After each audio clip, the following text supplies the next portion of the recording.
No one talks about this much, but I don't care how successful you are. There are days when you just don't feel like doing the things that need to get done. There are days when you feel tired. You might feel discouraged. You might just want a break, but you actually can't take one. Coming up next on the Successful Women Think Differently podcast, we're talking about the thoughts that will move you forward when you don't feel motivated.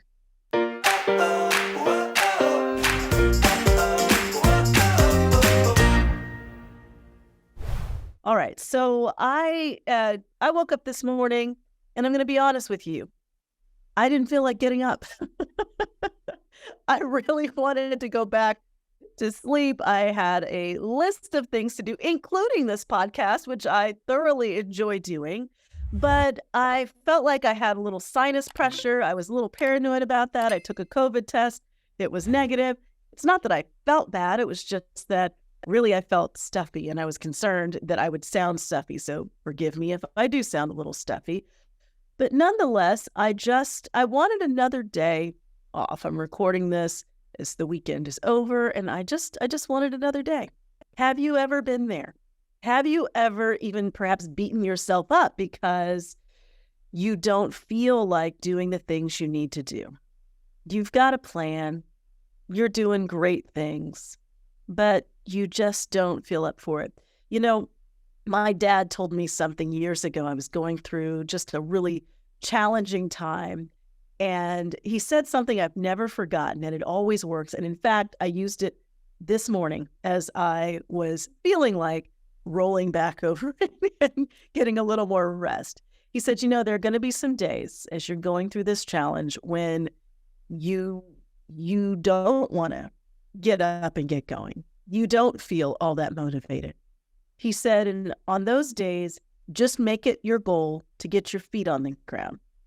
Swing your legs over the side of the bed, put your feet on the ground, stand up, and walk to the bathroom. You get to the bathroom, brush your teeth.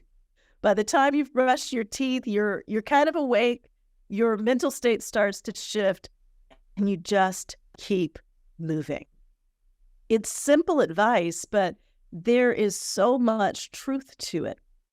Because as much as we can plan vacations and plan breaks and take rest, and all of those things are so important. I am not at all suggesting here that you always push through.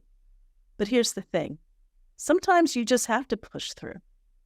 Some days you can't just call in and say, I need a day off at the last minute. Sometimes there are things that absolutely have to get done. And particularly when you think about your personal life, if you've got kids, people that you're taking care of, maybe there is a project and a lot of people are relying on you.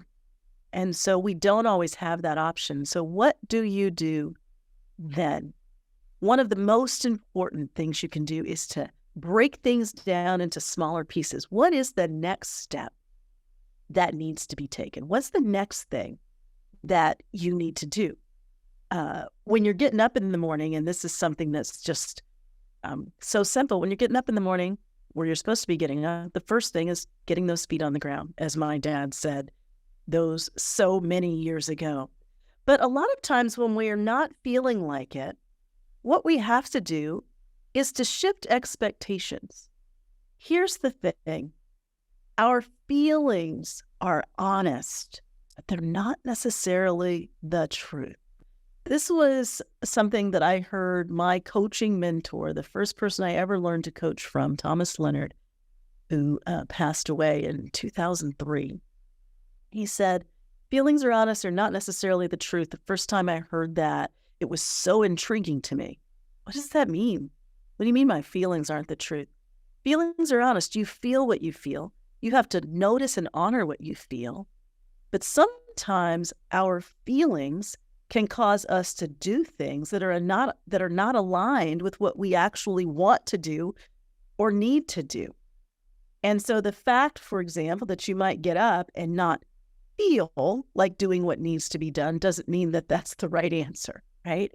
And so we can honor that we don't feel like doing something while still honoring that we've already made a decision that that's the direction we need to go in. What happens when we choose our actions rather than allowing our feelings to choose our actions is that oftentimes our feelings catch up. That happened to me today. I didn't feel like getting going. But once I got moving, I did a few very intentional things. I think these are things we can all do that actually changed how I feel. So the actions that I took caused my feelings to shift. So one of the first things you can do is to shift your expectations. Sometimes we need to lower the bar. I think sometimes we believe that we need to feel excited about everything it is that we do, that we need to feel like doing something in order to do it, that we need to be inspired in order to, for example, when I'm writing something, that I have to feel inspired before I start writing. It's actually the other way around. I start writing, even if I don't feel like it, and in the process of writing, my feelings catch up. I start to feel inspired. I stumble upon an idea, and I'm like, oh, that's good. But that's not how it starts out. The same is true for you. Where are you perhaps right now lacking the motivation or feeling like giving up or feeling like, I don't want to do this? It happens with our exercise. It happens with the big projects. It happens with all sorts of things. If you shift your expectation and you stop expecting to feel like doing things before you do them, then you will take action that lines up with what you want, and then the feelings catch up. Eventually, you're like, oh, well, I didn't feel like writing. Now I am loving what I'm writing. I didn't feel like taking a jog or a walk or getting on the treadmill or working out. But now that I'm doing it, I feel great. I didn't feel like getting out of bed early, even though I had planned it that way. But now that I got out of bed early, I'm so proud of myself. I feel really good. I feel energized for the rest of the day. So if you shift your expectations, you're basically saying, I don't expect that I have to feel like doing stuff in order to do it. I make the decision and my feelings can catch up. And if my feelings take a long time to catch up, they just take a long time. That's okay. That's about shifting expectations. Next, a lot of times what we need to do is notice the thoughts that are coming up that are keeping us stuck and unmotivated. So when we feel, for example, a little overwhelmed, maybe there's a lot on your list. And so all you're focused on is, I've got so much to do. I've got so much to do. I've got so much to do. I don't feel like doing any of it. That's okay. Remember, again, feelings are not facts. They're honest. They're not necessarily the truth. What needs to happen is to shift your thoughts in a more productive direction. One of the easiest ways to do that is to take a gratitude break, to notice what you have to be grateful for, and to actually ask yourself why. So when I didn't feel like getting up and getting going, and the thought came, just let everybody know you're not good today. You're a little stuffy. You're going to take a break. And then I shifted to gratitude. And I thought, oh, I do have quite a bit to do. I have quite a bit to do because I put those things on my plate so I can take a bit of a break. I'm actually getting ahead. Oh, I'm going to get to do the podcast. I love the podcast. I love talking to you. I love coming up with these ideas and concepts that might help you throughout your day, in your career, in your relationships, in your personal life. This isn't a chore for me. Why am I grateful for that? Well, I'm grateful for that because there was a point in my life when I wanted to be able to do what I do now. And it's so much fun to see that coming together. I've been talking about doing the podcast for a very long time, and now I'm doing it. And you see how, if your thoughts shift from, I have so much to do, or I have to do X, Y, or Z, to, wow, I'm doing some things that matter, that are important. There's a reason why I'm doing the things that I'm doing. Even if the things you're doing right now are simply to keep things going, are simply because you need to make a living. Making a living is doing something specific for you and possibly for your family. So being able to find those things to be grateful for also can cause us to create a bit of anticipation, one of my favorite happiness triggers. So when you shift in that moment from I have to do this to I get to do this, inherent is in that is the expression of gratitude. I get to. It's a privilege. It's something I once wanted to do. And so making that shift very intentionally begins to produce a bit of positive emotion. And one of the ways I talk about successful women thinking differently is cultivating positive emotion. Why? Because it actually broadens your scope of thinking. It helps you to see things in a new way. It shifts your perspective. And it also helps you to deal with the adversity or the stress that's in front of you, because that positive emotion is actually shifting what's happening physiologically, what's happening in your brain.